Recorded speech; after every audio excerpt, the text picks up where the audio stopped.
All right, today on Creekside 411, things will look a little different. We're on the road. We're on the road. We're in love. We're in love. That's different. Most of the time. So instead of being at my office with the beautiful background, today's interview is with my beautiful man, my husband for my life, Mr. Jonathan Stein. And, I thought that it'd be interesting to interview him because we've been talking a lot about the differences between us in terms of spirituality, and just how we function in life is very, very different. And on the Creekside channel, I'm really trying to find vulnerable topics to bring about witnessing, right? Vulnerable things to our own lives, and in hopes that it helps other people. So one of the interesting things about my world is the partner that I've chosen, just because he's so different. Yet he's super, super spiritual in his way. We just go about it in different facets. So, what would you say our main differences are? Welcome to the show, John Stein. Thank you for having me. Thanks for joining me in this very, very nice interview space. What would you say about our differences? What it's like being married to someone who's so different than you?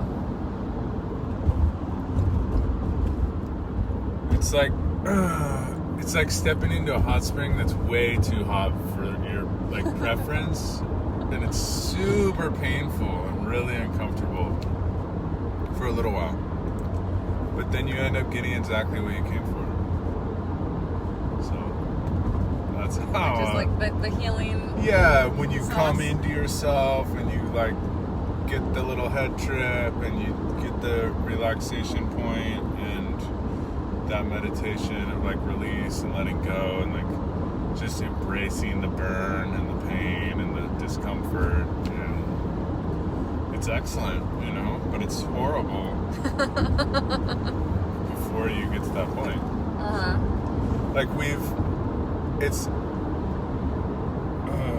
I don't know, this is where people stop talking about their relationships, right? All the stuff that I'm about to say.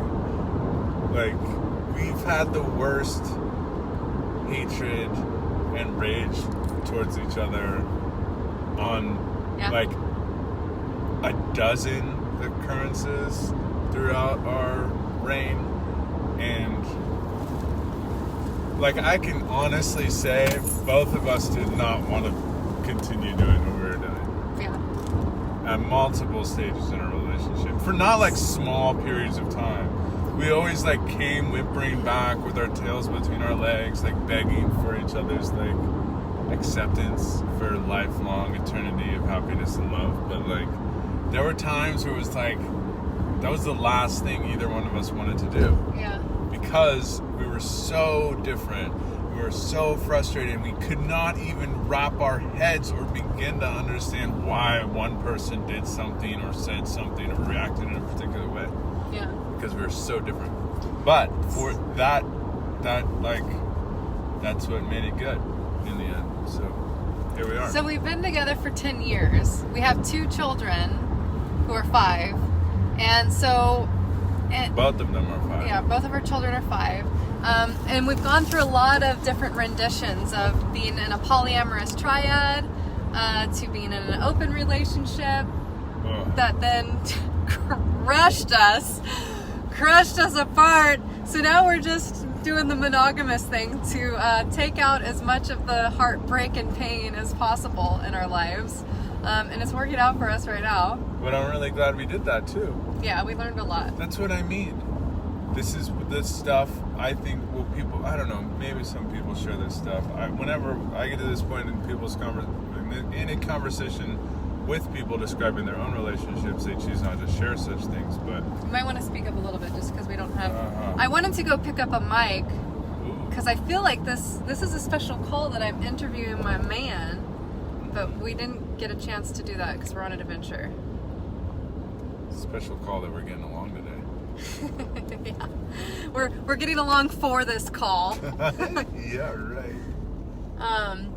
So essentially, I wanted to talk about the way that you can see differences in another person and accept them and know that you can always learn from someone else. Do you mind taking off your glasses so we can see your pretty blue eyes? They're beautiful.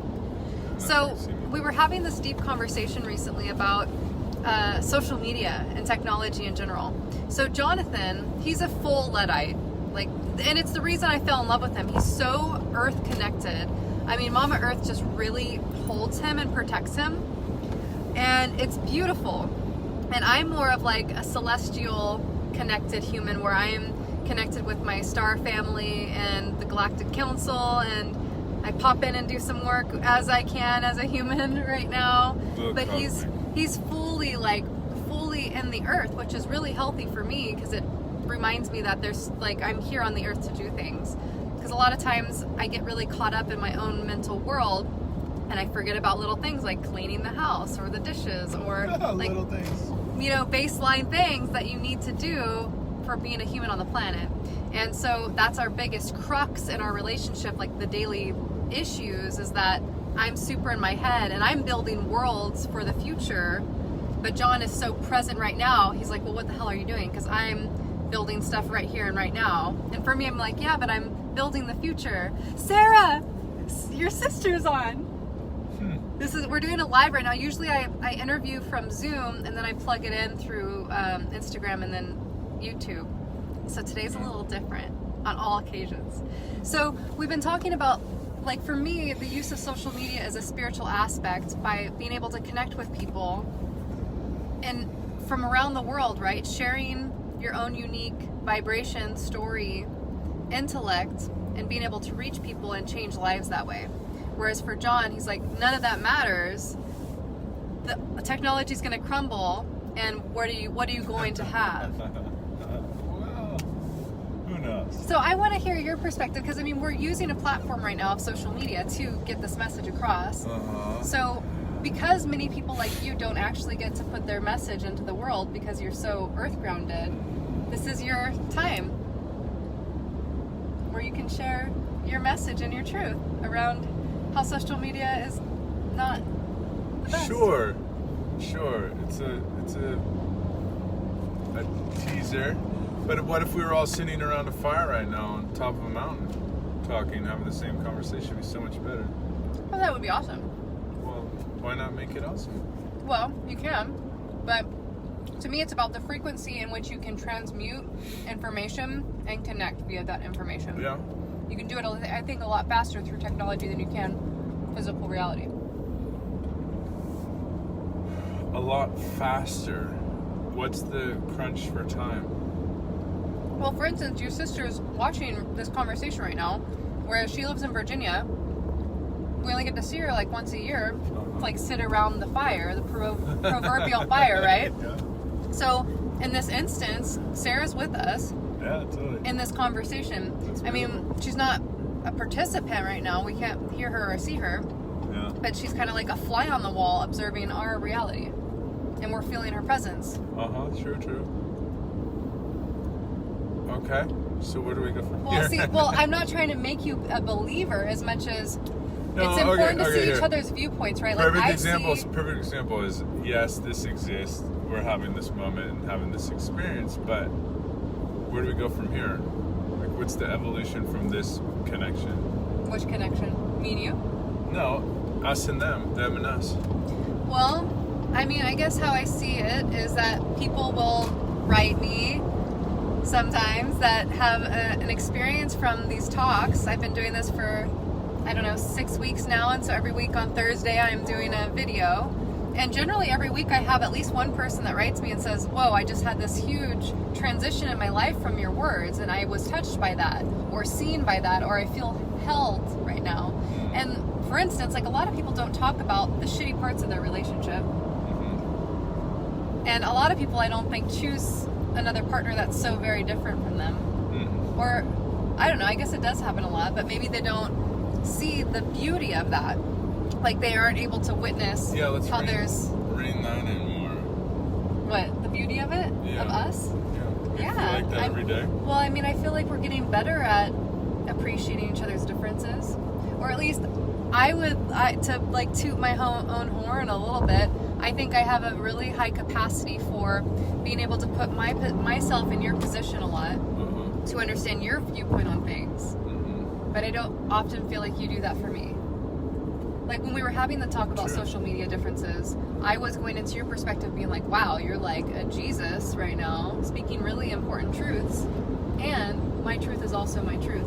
Yeah. Whereas you were just like, no, you're stupid and wrong. I'm not saying that at all. I'm not versed in this world, and I want to know technology world. Yeah, like I want to know how deep it goes, and like how do you feel the feel and touch the touch, and like have the glow. What do you mean? Talking about it physical. Okay, if we were sitting by a fire right now, looking into each other's eyes. Okay, wait. I have a good example. Yeah. When we were doing Looks Like Love to Me. So John and we were in a polyamorous triad for 4 or 5 years together. Show them the book. Oh yeah. Well, we made this family book for our families for Mother's Day. So surprise! Just got it. You're gonna be getting one of these, but so there's 2 mommies and a dad and 2 babies. And so we highlighted our relationship, and we got some, Dateline came out and stayed with us for a day and looked at our relationship, and we had, some little stuff go on, but big in Australia. Yeah, it was big in Australia. So we ended up doing a web series called Looks Like Love to Me. You can find it on YouTube, where we talked about our relationship dynamics. And here, you can use this. Just punch it. Our relationship dynamics, what it's like to go through jealousy, how to move through jealousy things, what it's like to be in a polyamorous relationship, and the hardships that come with it. And so anyway, what I'm bringing it up because that you did have a direct experience of people writing us every single day with being like, oh my gosh, I feel heard, I feel seen, I feel safe now to come out to my family. I showed my family your videos. They accept me now. So you've had that experience of technology being a force for good. Definitely it's misused all the time. As is most things in life. A lot of things can be abused. I'm into it. I'm not trying to like convert you or anything. What I'm trying to do is have a conversation like the other night when you were really spouting your truth about technology versus physical reality.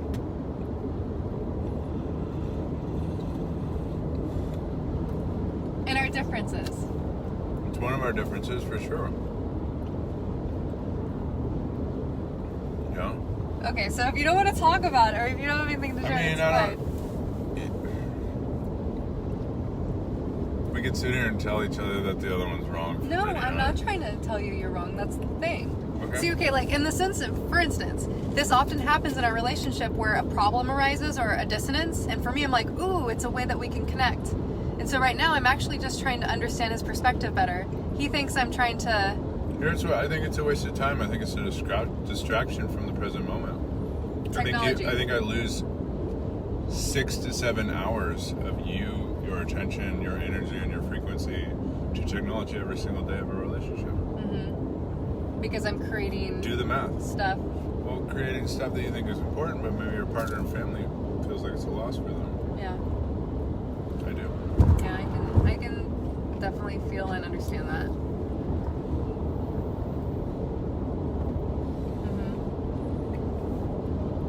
Like, for example, hey, you've been at work for a long time, come home and be with me. But if you're checked out doing work or connection on social media, then I might as well not even be there. Yeah. So I don't even know. Well, a lot of the times it's hard because we don't connect on the same things. Like if I've had a hard day or I'm trying to unwind, I kind of go into my own little world of research and understanding and you just want to be around me. Right. Not necessarily connect to any level. Well, because oftentimes when I try to connect with you on a deeper level to me, I don't get met, and then I feel more alone than if I were just by myself. So for me, I need time each day where I'm like completely in my own little bubble to recharge my batteries. Whereas you're an extrovert, so you want to be like chit-chatting and like, doing things, whereas I like to be more quiet.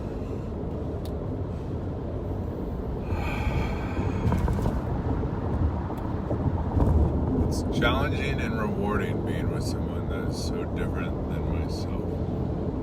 Yeah. Challenging and rewarding. That's how I describe it. Well, there's two sides to the But coin, the best, right? Like most rewarding things in life are challenging and hard. Yeah. I mean, I think it would be boring to be with the same person like me. And I think that you have the qualities that I need to learn in this life, and I might have some that maybe you can see are good. I want to see your eyes. Have you ever been with a person that's exactly like you? I mean, Fetch is pretty similar to me, or used to be very similar to me in a lot of ways. So when we found each other, our worlds just collided, and we just started creating all kinds of programs and systems and life together. It was just, we melded. Whereas for you and I, we've always had our separate worlds, and we just kind of meet for lovemaking. Yeah. That's how we get along. Do you think she feels the same way? That our worlds melded? That you were exactly the same people? Yeah, I mean, it felt like we were two souls in the same body. We said that a lot of times. We worked at the same place. We were literally together all day long, all day, every day. And it was beautiful. I mean, we had a 10-year relationship, and we learned a lot from each other. I mean, we were also very different. I had more fiery tendencies, and she was more watery, and through that we learned a lot. Okay. Yeah. So yeah, I have been with someone that's very similar. Yeah. But we were still different enough where I had things to learn, you know? So there was 5 people watching right now. If you guys have any questions about what it's, I don't know. I like to get juicy and vulnerable. I'm an open book. We're both used to being kind of open books. So if you have a question, I have a question for everybody else out in the world who's listening to right now. There's what, a couple thousand people tuned in right now? Millions. Like, I feel like almost the more time we spend apart from each other, the better it is for us. Is that typical? Typical for relationships? Like, don't you feel the same way? Like, I like to see you frequently and constantly, but like... Yeah, if I had like an hour a day with you, that would be my jam. I don't think most people would be like, you must hate each other or you want to be apart from each other. Yeah. I don't know. I think that we've been together long enough to understand that we need that time apart to then appreciate being around each other. I think another big part is we both have stressors and things in our life, and we react to those things differently. I become very internal and quiet, and that's how I decompress into my things. And John becomes very external, so he does a lot of like sighing, which then affects me and makes my heart hurt because I can feel he's stressed and he's hurting, and then it like compacts my stress even deeper. And so I think that's another reason why it's important for us to spend a lot of time apart, and then we can come together when we're feeling really good and connected to each other. Don't you believe that is destructive, being such an introvert with your feelings and emotions, so you just like brew inside and make everything so much more serious than it needs to be, and like overwhelming yourself with stress and anxiety about little tiny... That's how I see you. That's how I see you as an extrovert. For me, I think it's more healthy for me to deal with my own emotions than like vomit them around the living room. So my uncle just wrote, Justin Dixon, me and Lisa go through this all the time. I'm an introvert and she's an extrovert. We meet somewhere in the middle.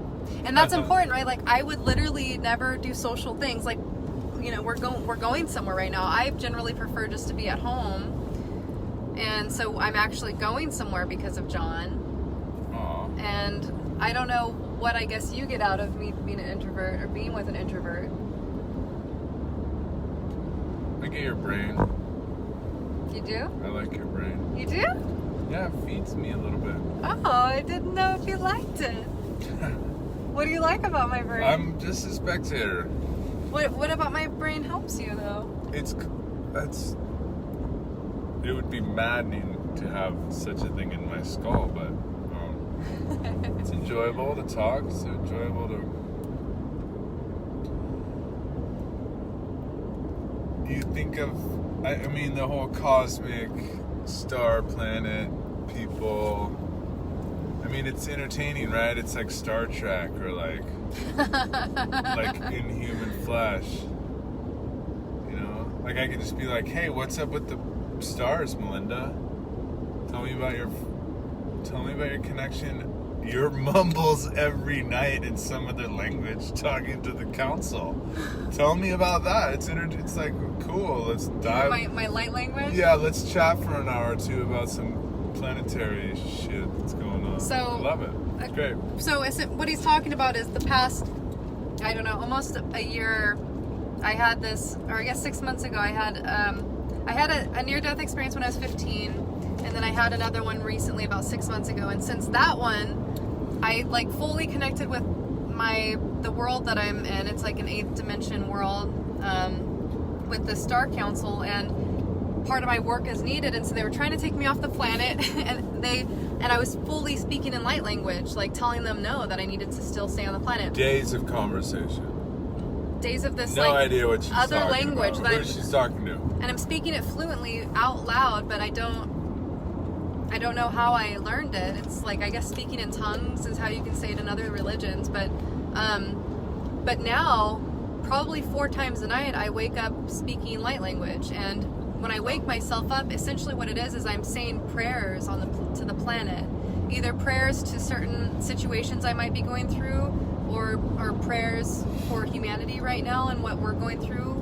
And so it's almost like sound frequencies that then create shifts in the grid that we're all connected with through consciousness. It's amazing. And he wakes up even more amazing if you don't know what's going on. Nearly every night. He's also talks in his sleep, but it's usually like sad, or like he's always afraid of the kids. Like he calls out for the kids in his sleep. Like, Ella, no! Don't jump out of the tree. Oh, fine. Or I'm a world-class rock climber with one of your friends. Oh yeah, last night he had a dream of being a rock climber with one of my friends. So, or like in the middle of the night, he'll like, babe, this is what you did last night. Are you okay? Babe. I'm like, honey, I'm fine. Okay. And then he'll like hit me. Or like pull the blankets off me. It's an interesting sleep, I think, for both of us. I'm afraid of getting mauled, and gets shined starlight. No, it's beautiful. That's what I mean. It's great. I love it. It's all good. The other difference is that I stay up late because I'm connecting with, different dimensions and getting downloads, and, I'm essentially building my future in the moment by building from the ground floor up through my mind, visualizing my future so that we can walk upon it.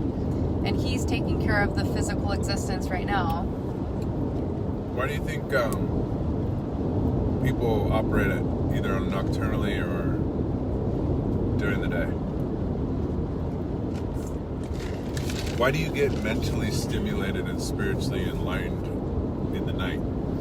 I think it's because it's the time that's most quiet. So, like, it's the time where I have uninterrupted space, where I can go deep enough in myself. Because when you're trying to think about something in a deep concept, it's like layers that you go through in the ocean. And I have to go real, real deep to get to certain platforms of thought. And I can only go like a certain thing, and then the kids will say something to me or need something, and then I'm pulled out, right? And so then I try to go again, and then you wake up freaking out. And I get pulled out. So I have to wait until I have a good half an hour of uninterrupted solitude before I can go deep enough into weaving future or connecting with, different concepts and things. So it takes me some time to be completely alone to get to those deeper levels of the psyche.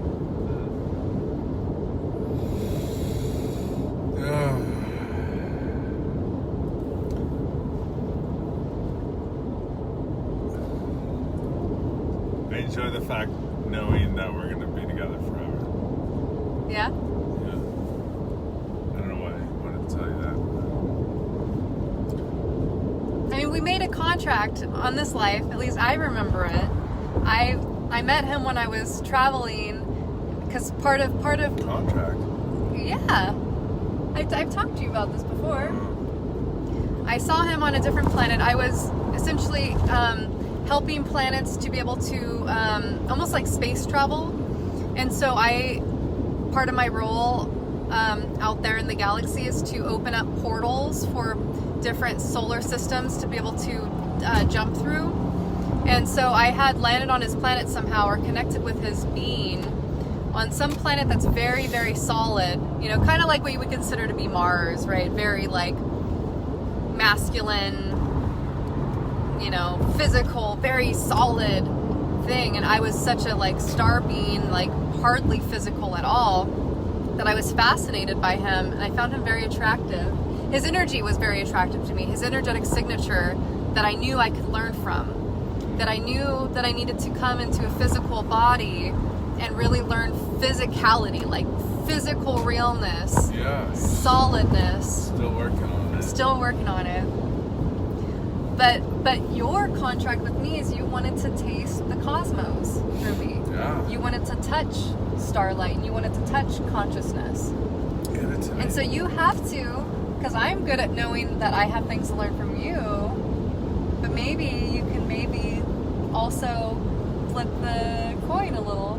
Yeah, it's like being stuck in the wilderness and you only have one guide who knows where to go. I'm the guy? Mm-hmm. Oh, really? It's great. Where are we going? Unknown. It's the sky, it's the stars, it's the moon, it's the planets. Oh, yeah, it should be interesting. Yeah. I mean, you know, at least 20 to 35% of our days together are quite frustrating. Even today's, the start of the trip was very frustrating. I was running late after work. I think it's a higher percentage than that. It's probably 70% that we can't stand each other. And that's unfortunate. In a cute way, though, and easily gets over it. We easily get over it. Today you were flipping me off, and I was yelling at you in the car. I did flip you off. But that was like 5 minutes of fury, and then it's like, whatever. Because he said something that was totally incorrect to try to make me feel bad. That's just so I can see right through you. It's our differences butting heads, but it's fine. I think you should be able to yell and fight and express frustration. As I'm wearing my like spirit paint. As long as you can get over it, that doesn't bother me. I had patients today, and my process is I get the clinic open and I light a candle and I say a prayer to the gods, just being so grateful that I get to do the work I do. And then I'll put on some spirit expression paint to go deeper into my treatments with my patients. Yeah, and then it's like I'm in this super spiritual world at the clinic. And then as soon as I get home, you know, he's rushing and he's needing to go, and oh, he was too late for this and it broke down, and then all of a sudden I'm flipping off my partner. It's beautiful. But what's fun is that like through him I get to really experience being human and feeling those emotions of like I can't stand you, but I freaking love you. Yeah, thank you. Appreciate that. So for those in the world that are with partners that drive them nuts, I hope that you both can bear witness for each other of why you came together, because we all chose our partners for a certain reason, to learn something, right? At least I'm here to learn and grow as a being.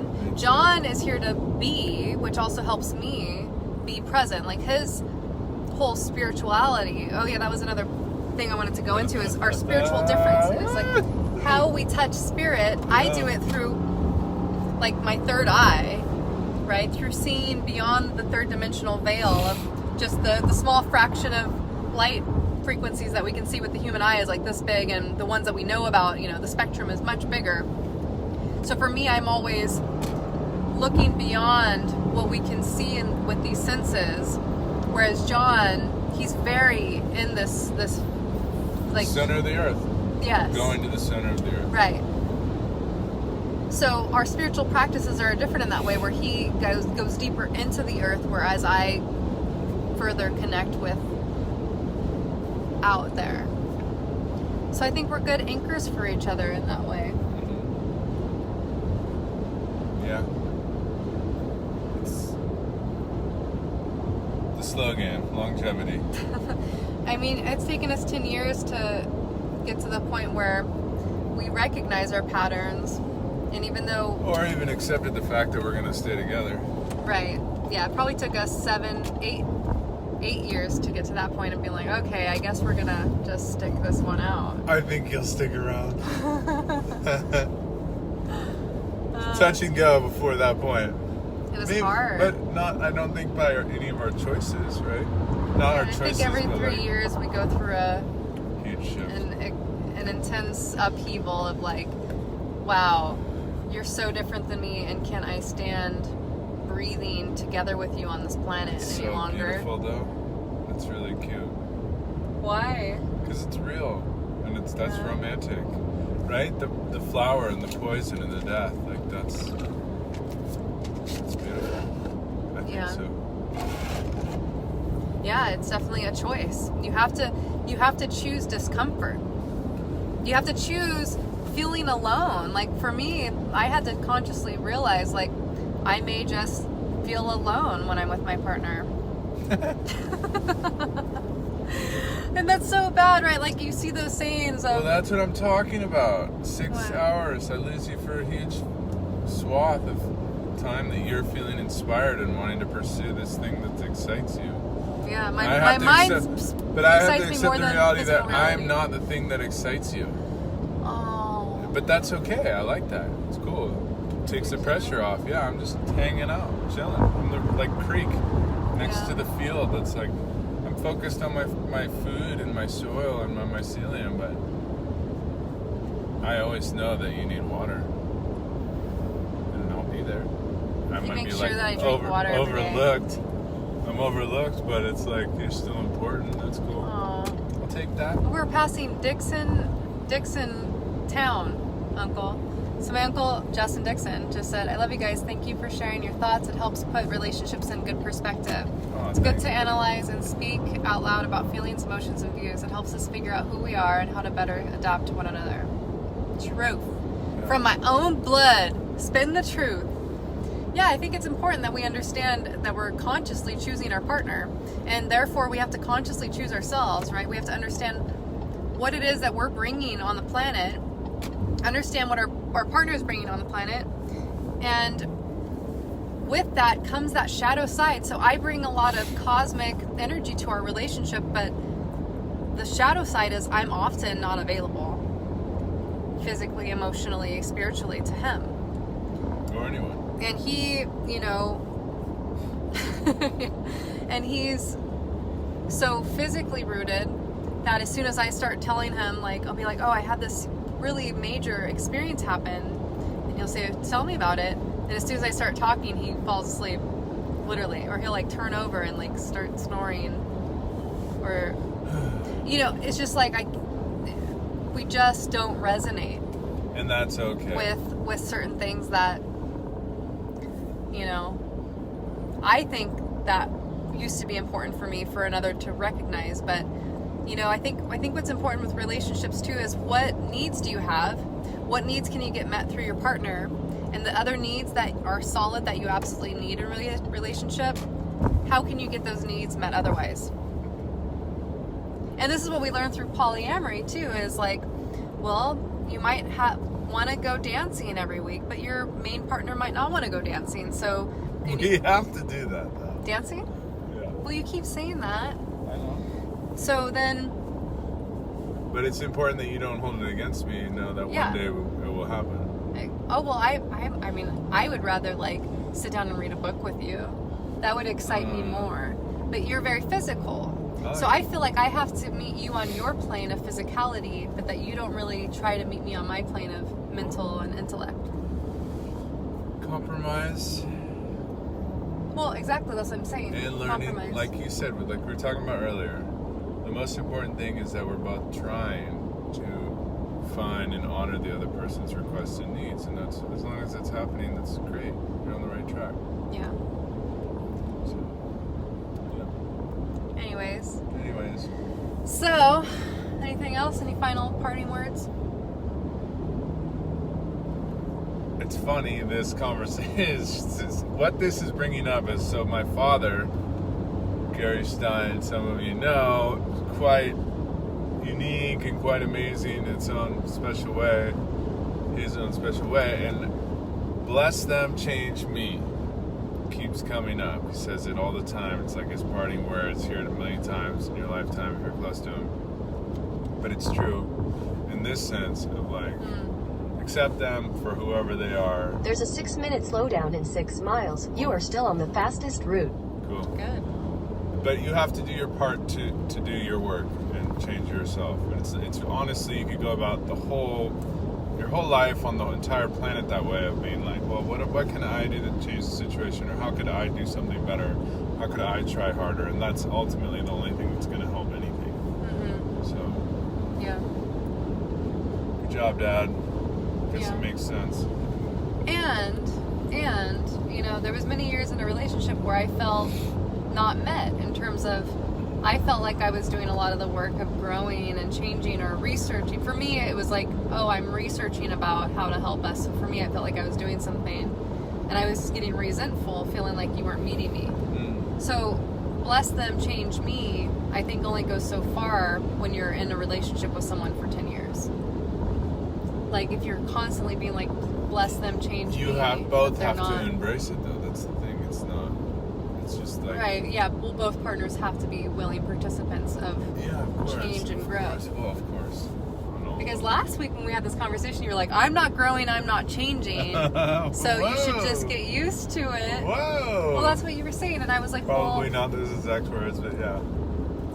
But the idea was, I'm not willing to change. And I'm not willing to look at other things. What, at 38? I am who I am. Like, what do you expect, nearing 40? And for me, I'm like, every year I'm going to be a new person. How much growth am I really going to achieve? As much as you want. I think there are limitations, probably, on the second half of my life, but maybe you're right. I mean, I'm comparing myself to my 5-year-old kids and their growth and change. I mean, they're sprouting buds with creativity and imagination, so maybe I'm just being unfair on myself. But yeah, who knows? We'll see. We'll see. At least we'll both be here to see the final outcome. So another That's 10 cute. years, another decade, we'll do another one of these videos. We might just be saying the same shit. We'll just be getting older and wrinkly. Whatever. Maybe somebody will sit on our porch together. Hopefully. Maybe I we'll told actually you, spend time. serve you warm pie in bed, babe. It's gonna be great. You're gonna serve me warm pie? I'm gonna bake pies and bring you warm pieces in bed. That's my goal. Yes. It's not a lot more than that, but that's like one of my big ones. Cool. All right. Thanks for talking, guys. Yeah, thanks for the one-way monologue that you've listened to. So, in parting, I guess, to distill the whole message is, love yourself, love your partner, love the shit side of your partner, because they have the other side, right? So you can't just have all the good side of your partners. And the best thing that you can do is grow from the shitty sides of your partners, or be very compassionate and gentle with them about it, so that they can maybe grow if they want to. And if you've chosen a partner that's very different from yourself, realize that there's a lot of blessings in that. There's a lot of blessings for your own life to really grow and learn things from them. And then it's kind of necessary, right? Like, I get to touch a totally different aspect of the planet that I never would be able to touch because I'm connected with John. So, yeah. All right. See you next week on Creekside 411. I'll be interviewing Dawn again, and we'll be talking about our star origins, because we have similar origin stories. We come from a very similar solar system, and we haven't yet talked about it to each other. We both know that we know each other from other lives, but we haven't yet talked about it. We decided to come out with it with you guys on the video. So next Thursday, we'll be posting that video on the Creekside 411 Instagram page, and then it'll also be on Creekside 411 YouTube. And that, I'm excited for that call. She's a magical creature.